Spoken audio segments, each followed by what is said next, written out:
नमस्कार, the wire में आपका स्वागत है। मैं हूं आरफा खानम शेरवानी। यूट्यूब के जरिए इस लाइव ब्रॉडकास्ट में आप हमारे साथ जुड़ रहे हैं और चौंकाने वाली खबर भारतीय राजनीति में एक के बाद एक इस तरह की खबरें आ रही है कि अब अंबेडकर का नाम लेने या जो बाबा भीमराव अंबेडकर ने जो किया, उनकी प्रतिज्ञाएं, उनकी जो दीक्षा है, उसको अगर आप सरेआम करते हैं तो आपके लिए भारतीय राजनीति में जगह सिकुड़ गई है। आप ये सोचिए कि जो आम आदमी पार्टी के मंत्री हैं, उनको इस्तीफा देना पड़ा क्योंकि उन्होंने बाबा साहब अंबेडकर की जो प्रतिज्ञाएं थी 22 उनको दोहराया। कई हजार लोग वहां पर मौजूद थे और भाजपा की तरफ से जिस कदर दबाव पड़ रहा था, ये तो समझ में आता है कि भाजपा दो तरफा राजनीति करती है। एक तरफ अंबेडकर का नाम लेकर लगातार उनके नाम पर, उनके संकेतों के नाम पर लगातार वोट लेने की कोशिश करती है और दूसरी तरफ हिंदुत्व का जो हौवा है उसको इतना बड़ा बना दिया है कि शायद अंबेडकर, मैं कहूंगी, एक तरह से उनके आगे बोने पड़ गए हैं। तो क्यों आम आदमी पार्टी भाजपा के आगे झुकती भी नजर आई? राजेंद्र पाल गौतम का इस्तीफा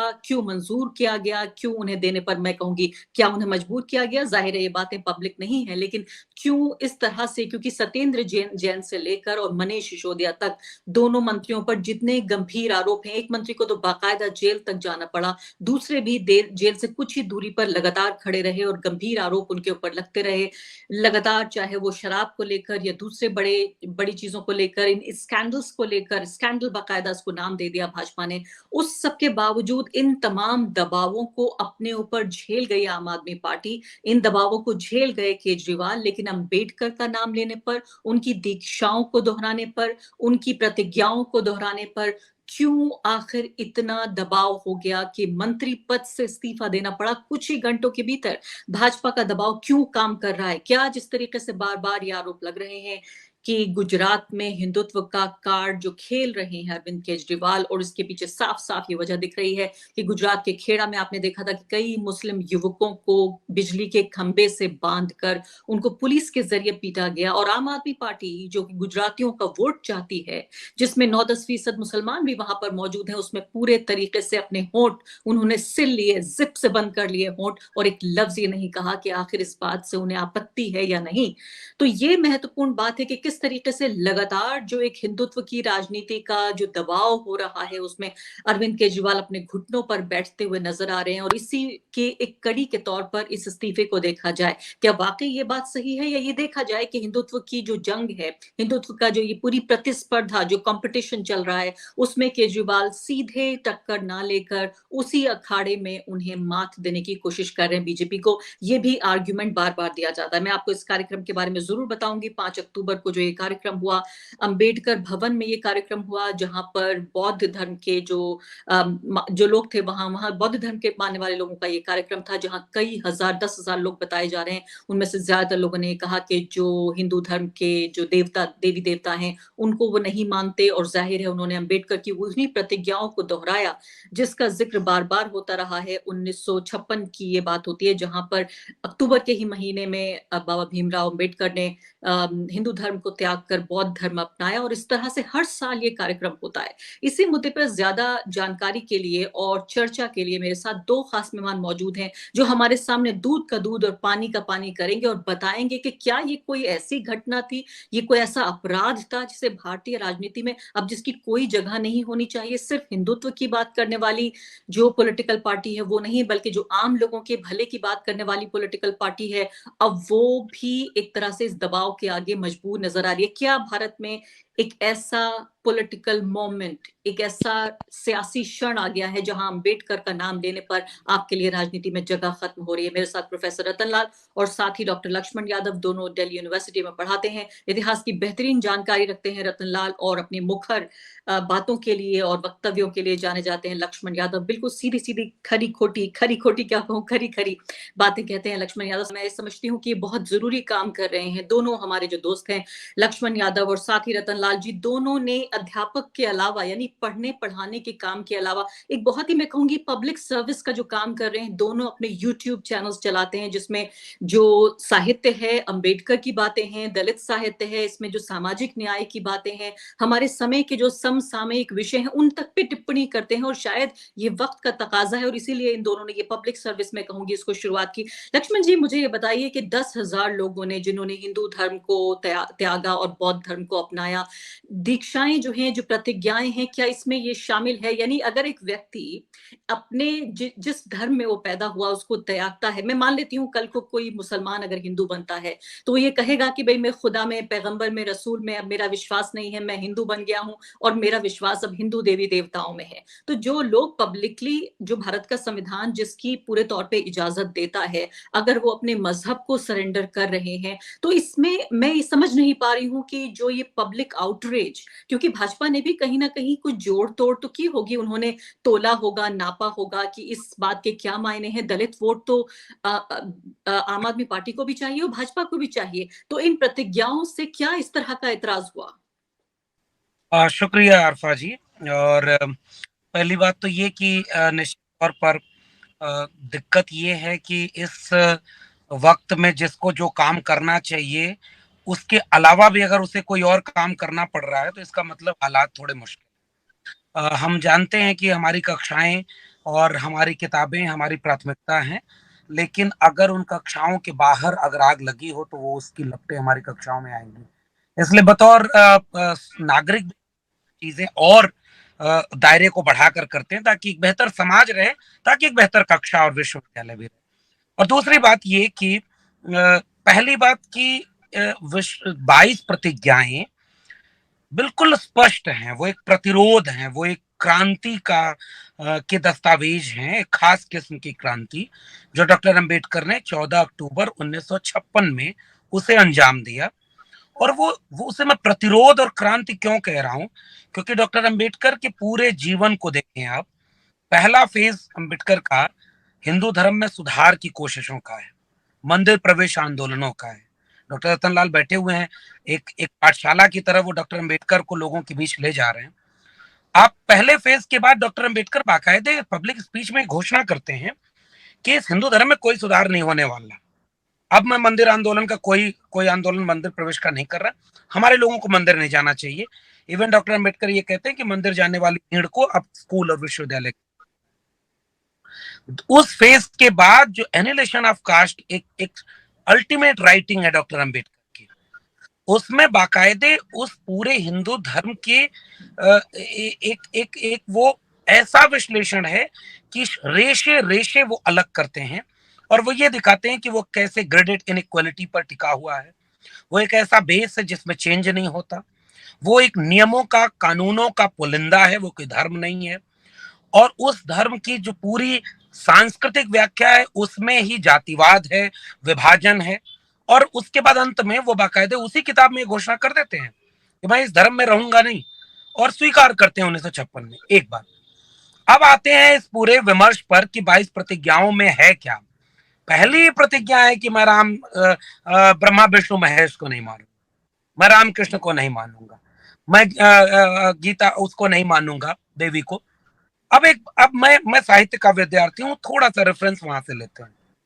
मैंने प्रेस कॉन्फ्रेंस सुनी, राजेंद्र पाल गौतम ने एक मिशन जय भीम के तहत एक आंदोलन छेड़ रखा था और लगातार वो काम कर रहे थे, और उस काम में वो लगातार डॉक्टर अंबेडकर को याद करते हुए गौतम बुद्ध की बातों को लोगों तक ले जाने की कोशिश कर रहे हैं, बावजूद इसके कि वो एक ईमानदार आम आदमी पार्टी के कार्यकर्ता और मंत्री भी हैं।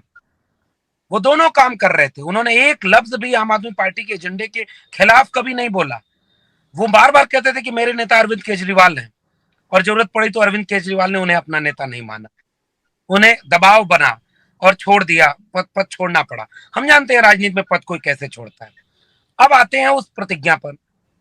अगर कोई एक व्यक्ति मिशन के तहत एक विचार को मान रहा है और वह विचार ही सांस्कृतिक विमर्श में सत्ता के विचार से मेल नहीं खाता है, तो वो क्या धार्मिक भावना आहत कराने वाला हो गया।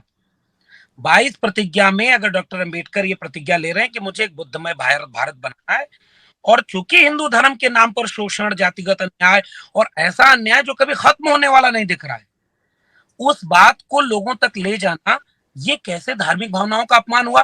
तो राजेंद्र पाल गौतम दोषी नहीं है, दोषी डॉक्टर अंबेडकर हैं। बीजेपी को हिम्मत हो तो वो डॉक्टर अंबेडकर का विरोध करे। Point number 1। Point number 2, cultural narrative की बात करते हैं। आइए लिटरेचर के रेफरेंस में चलते हैं। बुद्ध तक है, बुद्ध के पास कल्चरल नैरेटिव है, पूरा बुद्ध का दर्शन ही अनीश्वरवादी अनात्मवादी है। अमेरिका में बुद्ध बुद्ध और भारत में युद्ध युद्ध, ऐसा विमर्श चलाने वाले एक बार बुद्ध को पढ़ तो लें। आत्मा भी नहीं, ईश्वर भी नहीं, कैसे कह दिया अमेरिका में जाकर कि मैं बुद्ध के देश से आया हूं। और आगे बढ़िए, और बुद्ध के पहले भी आजीवक थे, मक्कलिपत गोशाल और बाकायदे वो कृषक कामगार लोग हैं ना, उनका विमर्श था। उसके बाद तो पूरी धारा चली। मैं साहित्य का विद्यार्थी हूँ, संत काव्य परंपरा का एक विद्रोह है, और उस विद्रोह के नाम देखिए, कबीर, रैदास, पलटू दादू, भीखा, बुल्ले शाह, बाबा फरीद, नानक, तमाम लोग। और क्या कह रहे हैं वो, काकर पाथर जोर के मस्जिद लई चुनाए ताचड़ मुल्ला भाग दे, क्या भैरव खुदा है, और पाथर पूजे तो मैं पूजू पहाड़ ताती है। ऐसा मतलब पाथर पूजने पर जो कबीर ने सवाल उठाया, अगर आज कबीर होते तो प्रेस कॉन्फ्रेंस करके ये बीजेपी के प्रवक्ता कबीर पर क्या बोलते हैं? नहीं, जेल में होते, कबीर होते तो जेल में होते। नहीं, मुझे लिंचिंग हो। ये जो सांस्कृतिक विमर्श है, अपड़ कुपड़ लोगों ने केवल भावनाओं के दोहन के लिए भावनाओं को भड़काने और बेचने का धंधा बना लिया है। और कहाँ रखेंगे आप? मैं रेफरेंस तो बहुत दे सकता हूँ कि वक्त की एक सीमा है। मैंने एक तौर पर एक इतिहास रखा है। भारतीय संस्कृति और भारतीयता किसी एक रंग, एक मान्यता और एक विमर्श नहीं है। उसी खेमे के लोग उसके प्रतिपक्ष में खड़े मिलते हैं। चारवाक लोकायत कहाँ जाएंगे? पदार्थवादी दर्शन, षट दर्शन में सांख्य और वैशेषिक कहाँ जाएंगे? और आगे आने पर पेरियार तो बर्दाश्त भी नहीं होंगे। और हम चाहते हैं कि ये विमर्श और बढ़े। राजेंद्र पाल ने अच्छा किया कि ये बहस को खड़ा किया।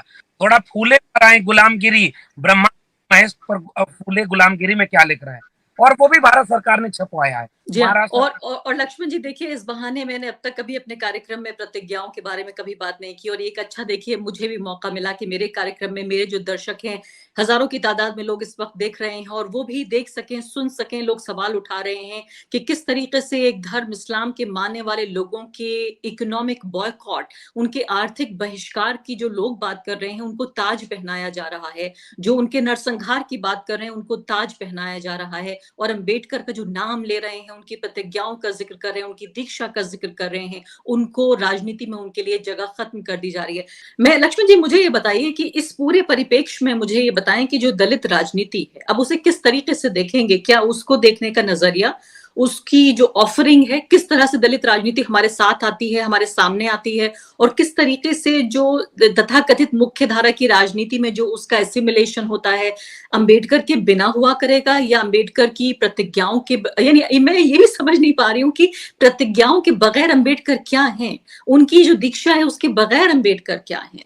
अंबेडकर को जिस तरीके से भगवा ताकतें देखना चाहती हैं, क्या ये फोर्स किया जाएगा अब दलितों को भी, दलित राजनीति को भी, कि उन्हीं के नजरिए से अब देखा जाए? इस पूरे एपिसोड को सिर्फ एक मंत्री के इस्तीफे के तौर पे मैं नहीं देखती, इसको मैं सिर्फ दिल्ली की एक लिमिटेड राज्य की राजनीति के तौर पे भी मैं नहीं देखती, इसको मैं पहले तो मौजूदा जो हमारी राष्ट्रीय राजनीति है उसके परिप्रेक्ष्य में देखती हूँ, और इसके अलावा जो हमारी भविष्य की राजनीति है उसके हिसाब से भी मैं समझना चाहती हूँ कि दलित राजनीति को क्या बदलना होगा अब हिंदुत्व के आईने में। आपकी आवाज।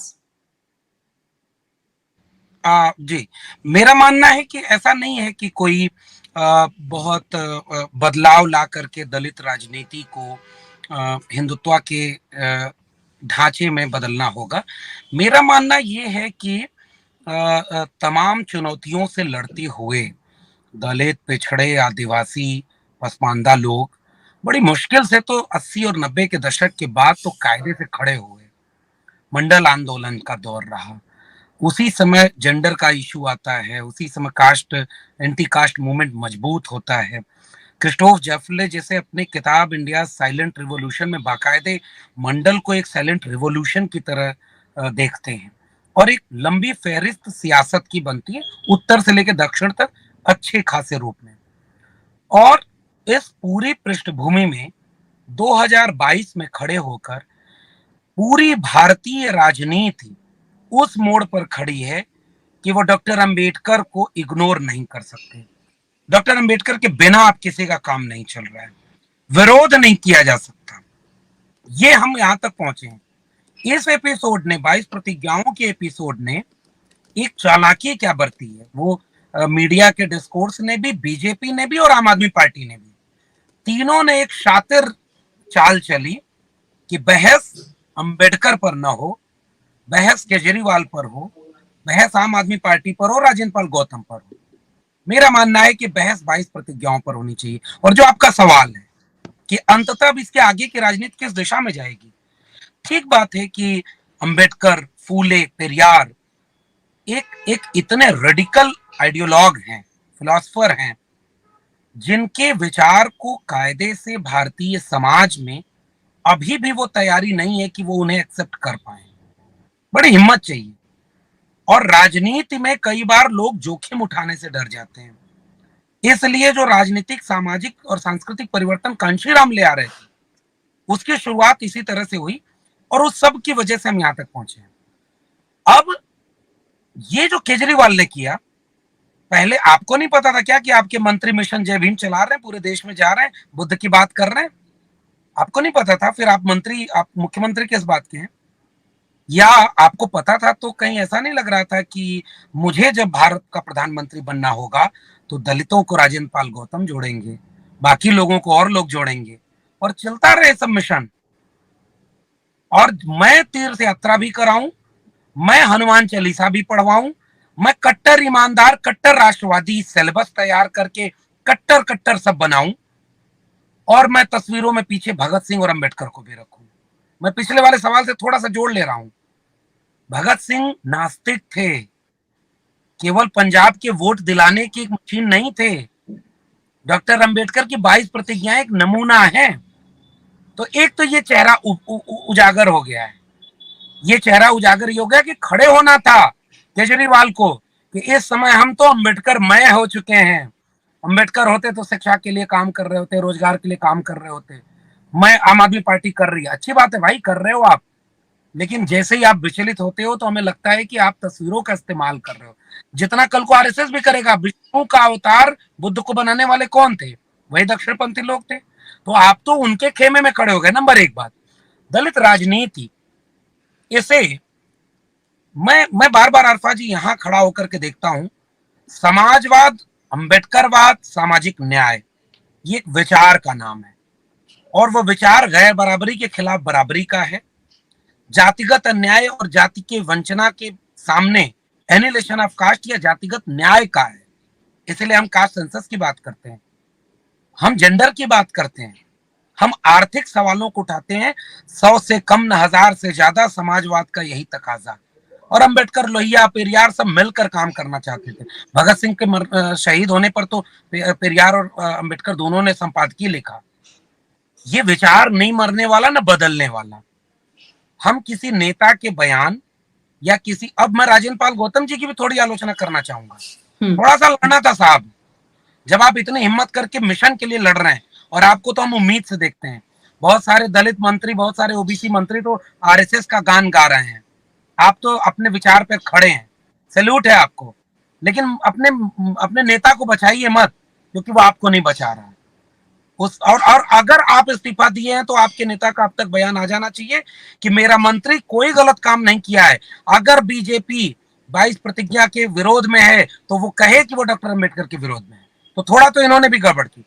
लेकिन राजनीति नहीं लक्ष्मण जी, मैं तो देख रही थी उनका अकेला इंटरव्यू एनडीटीवी पे, शायद उन्होंने वही एक इंटरव्यू दिया है जिसमें वो बाकायदा बहुत ही मतलब मजबूती के साथ वो अपने, यानी जिस पार्टी ने उनसे इस्तीफा ले लिया उस पार्टी के साथ वो खड़े हुए हैं। जैसे आपने कहा पार्टी उनके साथ नहीं खड़ी है, केजरीवाल उनके साथ नहीं खड़े हुए हैं, लेकिन वो भी खड़े हुए हैं। तो उनकी क्या मजबूरी है? क्या कभी कभी ऐसा लगता है कि ये भी एक आर्ग्यूमेंट दिया जाता है कि जो लोग राजनीति के हाशिए पर हैं उन्हें हमेशा एक तरह से, कुछ लोग तो सिस्टम का हिस्सा रहे। बार बार ये आर्ग्यूमेंट भी मैं सुनती हूँ कि ये भी एक रणनीति का हिस्सा होना चाहिए, ये भी एक स्ट्रेटेजी का हिस्सा होना चाहिए। ऐसा ना हो कि सब लोग उस राजनीतिक सिस्टम से बाहर आ जाएं। क्या आपको नहीं लगता थोड़ी सी रियायत हम ये दें उनको, या वाकई उनकी आलोचना जरूरी है?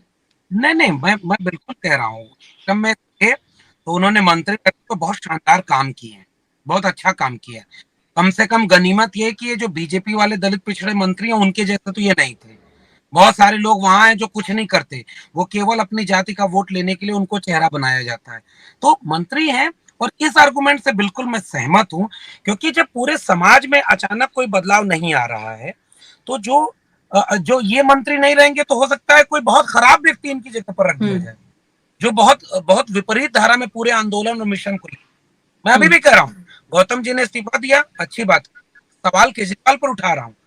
आप खड़े हो अपने मिनिस्टर के साथ और आप कहो कि जिस अम्बेडकर के साथ मैं खड़ा हूं मेरा मिनिस्टर उनकी प्रतिज्ञा दोहरा रहे, आप पलट के हमलावर हो जाते जैसे फाइल पर हुए थे कि यूट्यूब पर डाल दो। ये जो चालाकी है ना साहब, ये बहुत देर तक चलती नहीं। आप कह देते कि बीजेपी पहले बयान दे, साफ साफ बोले कि अम्बेडकर विरोधी है कि नहीं, एक बात। और आखिरी टिप्पणी केवल यही, मंत्री को मैं कह रहा हूँ कि ठीक बात है, आप अच्छा कर रहे हैं, आप अच्छा करेंगे, आप सिस्टम में रहें, कोई नहीं रहेगा तो कोई तो होगा जो और बुरा करेगा। एक बात, राजनीति केवल दलित राजनीति नहीं, सामाजिक न्याय की राजनीति पूरे 90% वंचित शोषित की राजनीति, ओबीसी उसमें शामिल है, आदिवासी मुखर होकर के उसके साथ लड़ रहा है, किसान मजदूर के सवाल पर ये सारे दलित खड़े होते हैं। इवन सांप्रदायिकता के साथ हम खड़े हैं कि सांप्रदायिकता तो सामाजिक न्याय के लिए सबसे बड़ी चुनौती है, और इसलिए हम सेकुलर डेमोक्रेटिक प्रोग्रेसिव आइडियोलॉजी के लिए लड़ रहे हैं। इसलिए ये दलित राजनीति, ये बहुजन राजनीति, ये सामाजिक न्याय सवाल अब उस साइलेंट रिवॉल्यूशन से एक वोकल रिवॉल्यूशन की तरफ शिफ्ट कर रहे हैं जी। और अब हम चाहते हैं कि बहस आगे बढ़े। राजनीति में कोई बदलाव की जरूरत नहीं है, वो कट्टर हिंदुत्व के विरोध में सामाजिक न्याय, फूले, पेरियार, अंबेडकर, लोहिया सब हैं, भगत सिंह हैं। हम ये मान के चलेंगे आरफा जी कि ये जो बीजेपी की चुनौती है ये आज की है, एक दो चुनाव की बात हो सकती है, रणनीति हो सकती है, लेकिन ये मूवमेंट तेजी से आगे बढ़ रहा है। विश्वविद्यालयों के रंग बदल रहे हैं, समाज के रंग बदल रहे हैं। हाँ, थोड़ा एक संक्रमण का दौर है, ये शेप उस दिशा में लेगा जो इसे हिंदू राष्ट्र बनाने से रोकेगा, और इसलिए मैं सामाजिक न्याय की राजनीति को एक उम्मीद की राजनीति से देखता हूँ।